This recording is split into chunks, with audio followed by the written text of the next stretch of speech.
મોદી સાહેબ તો કહેતા હતા કે બધાને ઇન્ટરનેટ આપવાનું છે. ભાઈઓ મારા વાણવટિયો, તમે નેટ થી તમારા કોમ્પ્યુટરમાં જોઈ શકશો કઈ જગ્યાએ દાદા માસલા છે. તો મારા ભાઈઓને આડોળું ભટકવો નહીં પડે. સીધી બોટ ન્યા લઈને જવા નહીં અને ન્યા જાળ નાખશે, આખી જાળ ભરાઈને આવશે. બેનો ભાઈઓ આવું બોલ્યા છે, સાચું આ બોલ્યા ને, પણ એ તો થાય નિરાચે થાય, ઉતાર ન રાખે. એ તો જે કાંઈક ગોઠવાય પછી આપે ને એમાં કાંઈ. હા પણ આવું બોલ્યા, આવું મેં સાંભળ્યું છે બધું, કારણ કે હું બહુ સાંભળું છું, બધાને બહુ સાંભળું. હું રાષ્ટ્રીય એક હિન્દુસ્તાની છું, કઈ જ્ઞાતિનો છું. છોડો દોરડા છોડી નાખો. અહીંયા કનકાઈ બાણે જાઓ તમે અને ડાલા મથો કેહરી હામો મળે,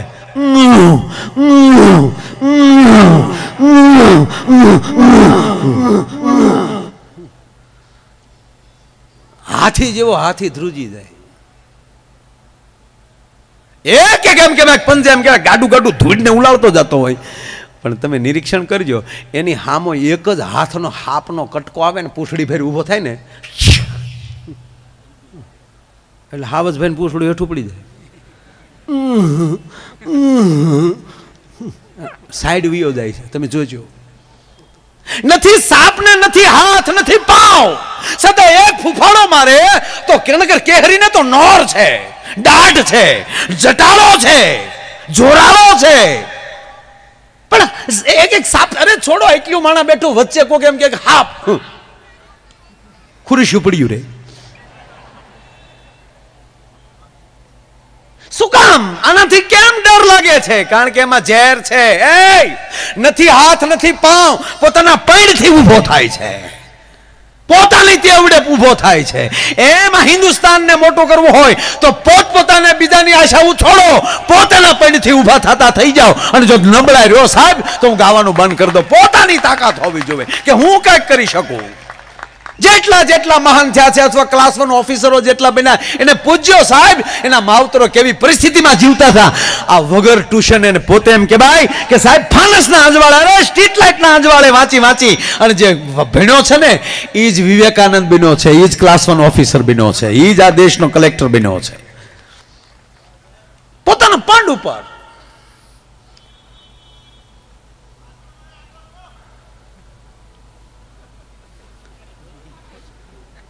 મૂળ વાત, ભારત પાકિસ્તાન કે કોઈ પણ બીજા દેશ હારે રમાતું હોય અને એમાં આપણો જે સારો ખેલાડી આઉટ થયો હોય એટલે આખા દેશમાં હોપો પડી જાય. અમુક તો જમતા નથી સાહેબ. અમુકને એમ કે જમી લો, કે હું જમે રમવું ત્યાં કોઈને, તું ખાઈ લે, એ તારો બાપ બીજું ખાઈ ગયો છે કાંઈક, એટલે બીજું ખાય જ નહીં. આ દેશનો યુવાન બીજું ખાય નહીં. પણ હું જે કહેવા મારે જે કહેવું છે, 100% એક ભારતનો કોઈ ખેલાડી અસફળ બને એનું 100% આપણે મનસૂબો પાછો પડે. 100%. કારણ કે આપણે એવો મનસૂબો હોય કે એ 100 રન કરે, આપણે તો કરવા જ નથી અને 0માં જાય. પણ તરત એક વિચાર જેટલા નારાજ થઈ જાય એટલું બધું નારાજ થવાની જરૂર નથી કે એક મેચ હારે છે, બીજી મેચમાં એનો રમવાનો છે, સદી ફટકારશે. પણ એટલું જ જેમ ખેલાડી આઉટ થાય અને આખું હિન્દુસ્તાન નોંધ લેવા મળે, ફોન મળે કરવા, જોઈથી મેચ ના ઓલો ગયો 0માં અને એની ઉપર સટ્ટા રમાય.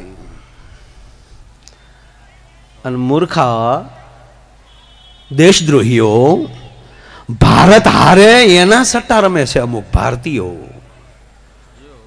છોડો, પણ જેટલું એક ક્રિકેટની અંદર નારાજ થઈ જાય એટલી જ નારાજગી જેથી મારા દેશના હિમાલય હાચવીને બેઠેલો યુવાન, એને કોઈ દુશ્મનની ગોળી લાગી જાય અને એના સમાચાર મળે કે ભારતના 5 સૈનિકો હોસ્પિટલમાં ગયા, તેથી ભારતમાં સન્નાટો યુવાનોમાં થઈ જવો જોઈએ અને ઘરે ઘરે પ્રાર્થના થવી જોઈએ કે હે ચામુંડા, અમારા વધારાની શક્તિ છે એ અમારા દેશના પોલીસને અને અમારા દેશની મિલિટરીને આપજે, અમારા ભાગની શક્તિ એને દેજે, કારણ કે એ જાગે છે એટલે અમે અમારી ઘરે હોઈએ છીએ.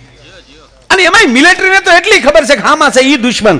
પોલીસને તો સાહેબ આપણા યુનિફોર્મમાં ગોતવાના છે કે આ દેશમાં કોણ દેશદ્રોહીઓ છે, એને અતિ અઘરું છે. આર્મીના કોઈ માણસને કાંઈક કોઈ ધારાસભ્યનો ફોન ન જાય, પણ આવડાને તો કાંઈક મૂકી જાય સાહેબ આપણો જ માણસ છે, તો તમે જ એવા છો તમે ધારાસભ્ય પછી બનો, પેલા હારા સભ્ય બનો. આ દેશને હારા સભ્યની જરૂર છે, ધારાસભ્યની નહીં. અને હારા સભ્યો જ ધારાસભ્યમાં જેથી જશે તેથી જ કહી શકશું સારે જહાં પે અચ્છા હિન્દુસ્તા હમારા. કારણ કે રાજકારણ ખરાબ નથી, આવા સારા માણસની જરૂર છે.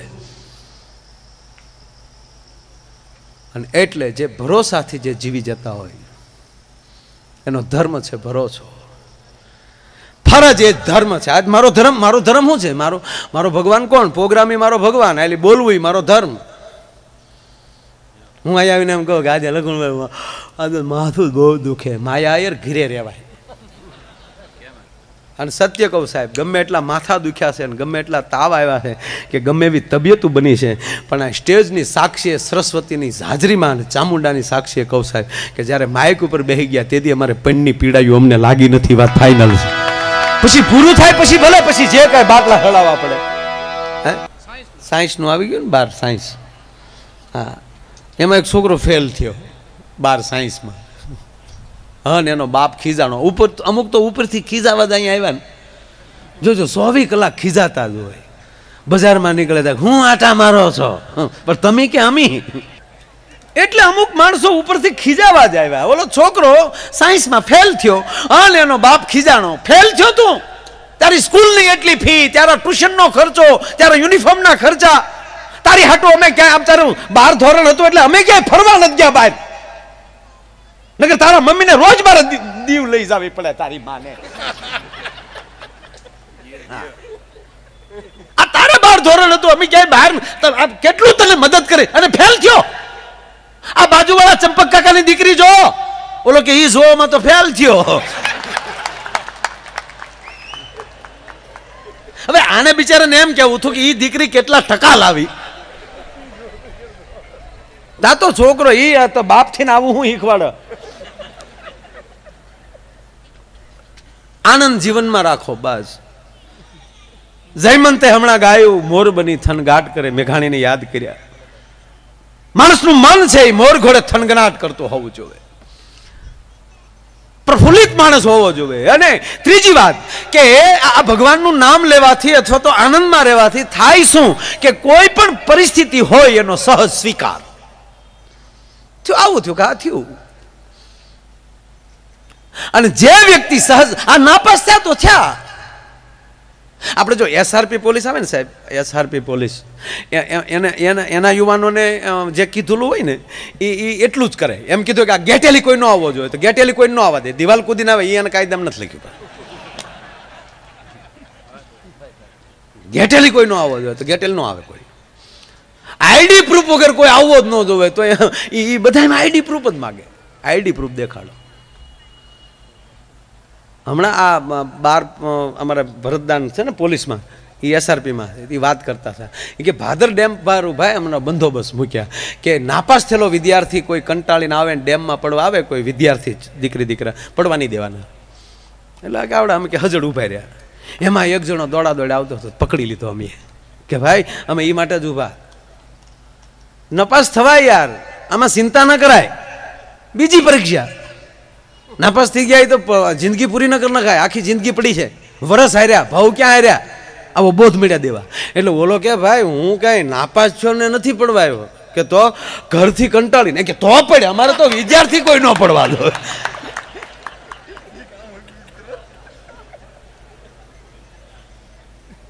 અરે આપણો આવી તો ગેટ આવે ને, ગેટ પાસે 2 પી ગયેલા, 2 જણા ગાળેલા મોટા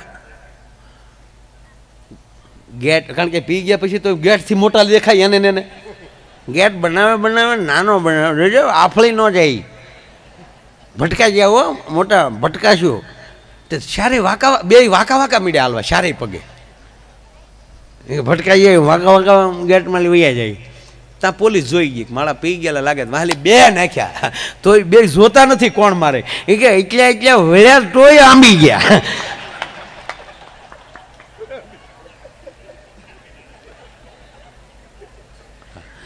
ચાર સવારીમાં મોટરસાઇકલ વાળા નીકળ્યા અને સાહેબે સીટી મારી કે ઉભી રાખ, કેમ શાર બેહાડ્યા. ઓલો પાછો ઓળો કે લે 5મો કારે ઉતરી ગયો. સાહેબે રાજીનામું દઈ દીધું કે આ ભામ ભેગી નોકરી કેમ કરવી આપણે. હકીકત હજી ભારતમાં ખબર જ નથી પડી કે આ વાહનમાં કેટલા બેહાઈ, આ સકરડામાં કેટલા બેહે. 35 એ ભાઈ અમારા સુડાસમાં સાહેબ હતા પીએ છે, તો એક જણો 35 બેહાડીને નીકળ્યો ને સાહેબે કે ઊભી રાખે કે સાહેબ જવા ગયો ને, ઊભી રાખીને જવા જ દેવો છે, કાંઈ કામ નથી મારે તાર, ઊભી રાખ ઉતારી બધાને. કે સાહેબ હું કામ આવું કરો, નાનો માણસો જાવ, એટલે ભાઈ જવા જ દેવો તારે, તને કાંઈ ના નથી પાડી, પેલા કહું એમ કરી ઉતારી નાખ, એટલે બધાને ઉતારી નાખ્યા. પછી કીધું કે હવે ભેર તો મારે જોવા છે તે હમાડ્યા કેમ, બીજું કાંઈ કામ નથી, જેમ જેમ બરણીમાં ગાજર ફર્યા હોય એમ ફર્યા. પણ મૂળ વાત, જે માણસ આનંદમાં રહેતો હશે, અને જે સાહેબ મેં કીધું એમ કે મોટામાં મોટો એનો ભગવાન કોણ, તાકે એનો ભરોસો. જે જે જે ટ્રેક ઉપર તમે જતા હો એ ઉપર તમને ભરોસો હોવો જોઈએ કે હું પાર પડીશ, ભણું છું બસ હું સારી ડિગ્રી મેળવીશ, મળે જ, આ ભરોસો હોવો જોઈએ. વાણ લઈને વયા જાય તો કેટલો ભરોસો હોય કે મારું વાણ ખાલી નહીં આવે. દુનિયામાં સારું જીવવું હોય તો બધાને સાંભળો. આ કાન બહુ સરસ કામ આપે સાહેબ, પેલા સાંભળો બધું.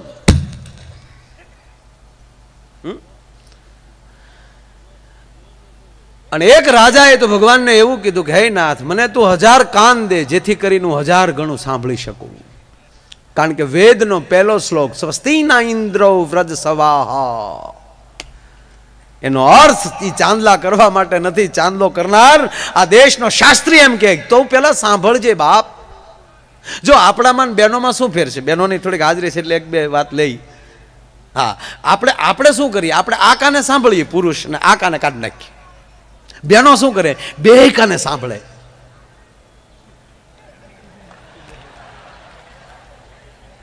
પછી મુખ કમળથી ચાલુ કરે, નહીં સાંભળો. એટલે હું આ બધા સાંભળું તો પછી આપણે થતું હોય ન થતું હોય તો આપણે કાંઈ, કારણ કે રાજકીય ક્ષેત્ર આપણું છે નહીં. હા, જે કાંઈ કરતા હશે બિચારા સારું જ કરતા હશે ને. હા, અત્યારે દરેક કાર્ય બધા સારું જ કરે, સરપંચો સારા છે, અધિકારીઓ સારા છે. આ 21મી સદી કેટલી વ્યવસ્થા કરી રહ્યું છે, પણ હવે આપણે શું થાય, વ્યવસ્થાની ભૂખ જ મળે લાગવા એટલે સંતોષ થતો નથી, વાંધો એ છે. નકર બધું બહુ સારું થાય છે. કેવા કેવા બધા સારા કાર્યો, કેવા આ તમારા એમાં દીવમાં તો કેવા રોડ છે આમ, હે આપણે એમ લાગે કે આમ કંઈક સ્વર્ગની એક નોખા ટુકડામાં આવી ગયા. સ્વર્ગમાં આવું જ છે. હા, તમને કંઈ ખોટું ન બોલો, આ જ રીતે છે. ત્યાં એક દરિયો નથી એટલે વાણ નથી આંકવા પડતા. એક જણો સાહેબ જો જીવન કેવા થઈ ગયા આપણે કહું, કોકના. હા, એક જણો દી આચમાં એલી વાણ મળ્યો આંકવા, દી આચમાં ને ડબલું નાખી ગયેલો. એ કે મુંબઈ જઈને જમવું છે આજ. અહીંયા લીવા પાણીના ફૂફાડા હો. હવાર થયું, હવાર મુંબઈ નો આવ્યું. એમાં પાછું કઈ જોયું તા દરિયાનો કિનારો, એક ભાઈ નીકળ્યા, પૂછ્યું કે આ ક્યું છે, તો કે વણાકબારા. એ કે ખોટો સમા, વણાકબારામાં તો રાખ્યા નીકળ્યો દિયાશમાંનો, કે પણ વણાકબારા છે. જોયું ને તો દોરડું નહોતું છોડેલું.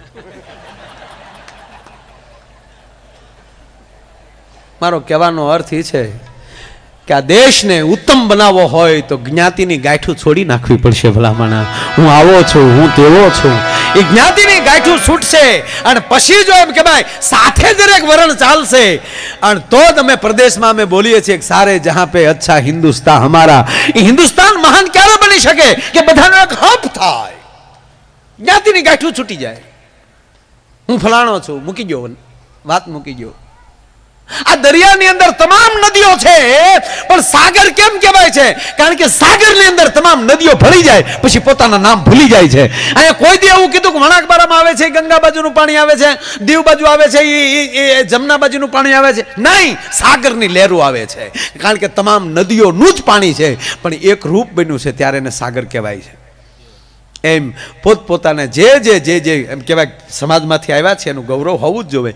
પણ જ્યારે સમાજ ભેગો થતો હોય ત્યારે હું આવો છું, હું તેવો છું, એ જ્ઞાતિની ગાંઠું છૂટી જાય ને, અને તો એમ કહેવાય કે આ ભારત છે એ પણ એક મારો મેરામણ દરિયો બને, અને એની અંદરથી પછી લહેરું ચડે. અત્યારે વાતમાં તમે જુઓ તો આંદોલન, અમારી માંગે પૂરી કરો. હે ભગવાન